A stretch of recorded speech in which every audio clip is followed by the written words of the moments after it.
Vivimos con un miedo terrible a los errores. El temor a fallar es un palo en todo el centro de nuestra rueda, es un impedimento enorme para nuestro avance. Es un problema bastante multifactorial, así que yo he pasado a dividirlo en 3 factores. El primero es nuestra crianza. No sé si esto será solo cuestión de mi generación o si habrá sido un tema recurrente en las relaciones entre padres e hijos durante toda la historia. No pretendo quejarme de mi infancia en particular, ni mucho menos de cómo me criaron, porque creo que lo hicieron muy bien, quiero mucho a mis padres y lo hicieron mejor de lo que pudieron. Aún así, no pudieron evitar caer en la mentalidad de la que voy a hablar hoy. Los errores se castigan, pero los triunfos se dan por hechos. Si suspendes un examen, no llegas a tiempo a la entrega de un trabajo o has sido negligente en cualquier otra labor de tus estudios, recibes una reprimenda, un castigo. Desde castigos más leves, como una leve bronca, una mirada acusatoria o una frase lapidaria, a castigos directos sin salir, sin tele o sin consola, por ejemplo. Todo esto tendría sentido si a la vez se reconocieran los triunfos a estas edades. Cuando eres adulto sabes perfectamente bien que cumplir con lo que tienes que cumplir es tu deber y que no lo haces por la palmadita que te puedan dar en la espalda, aunque siempre es de agradecer. Pero cuando eres niño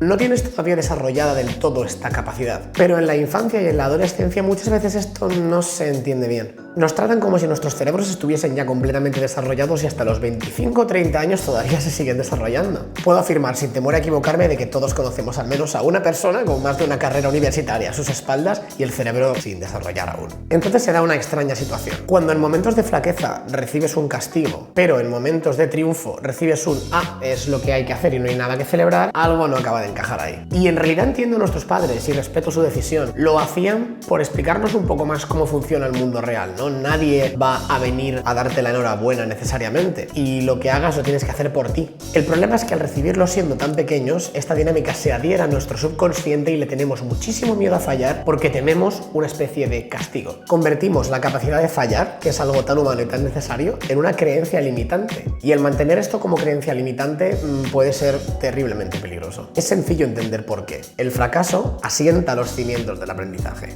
A pesar de los numerosos avances pedagógicos, el ser humano sigue aprendiendo a base de ensayo y error. Si eliminas el error de la ecuación, eliminas la mitad del sistema. Ergo, acabamos por no hacer nada y por no aprender nada. El segundo factor a tener en cuenta es nuestra continua búsqueda de seguridad y estabilidad. El miedo a perder la estabilidad de un trabajo, una relación de pareja o familiar que realmente no solamente no nos ayuda a avanzar, sino que nos lastra, es un mal juez para las decisiones que tomamos en nuestra vida. Esta negación a actuar por miedo nos limita muchísimo a la hora de aprovechar nuestro máximo potencial. O dicho de otro modo, nos mantenemos en nuestra zona de confort y nos estancamos. Tomamos decisiones cuyas consecuencias quizás sean más previsibles a corto plazo, pero desde luego no son 100% seguras porque el 100% de la seguridad no es un objetivo realista a perseguir. Resulta obvio, o debería resultarlo. La reciente pandemia de COVID-19 ha sido un ejemplo buenísimo de lo impredecible que puede llegar a ser la vida. Y no es que tengamos que vivir la vida como si no hubiese ningún tipo de consecuencia a nuestros actos, esto es directamente delincuencia en potencia. Pero sí que creo que las decisiones deben de tomarse por amor, por pasión, por convicción, no por miedo a perder.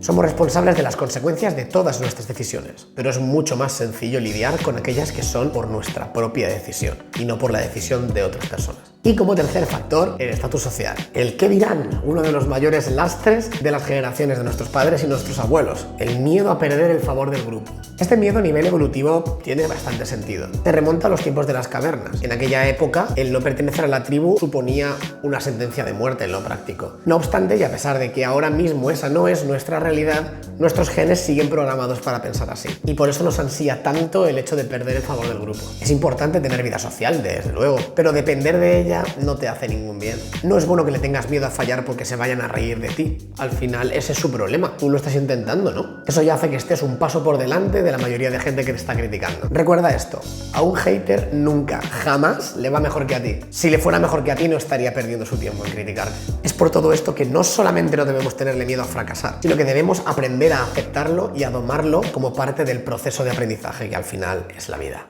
Inténtalo, falla, vuelve a levantarte, vuélvelo a intentar y así mejorarás un poquito más cada día. Muchas gracias por verme y por escucharme. Puedes seguirme en mi Instagram, @d_white_ax, en mi TikTok también @d_white_ax. También puedes escuchar mi podcast buscando The White Axe Podcast en Spotify o haciendo clic en el link de mi descripción. No te olvides de darle a like y de compartirlo si te ha parecido interesante. Que tengas una semana fantástica.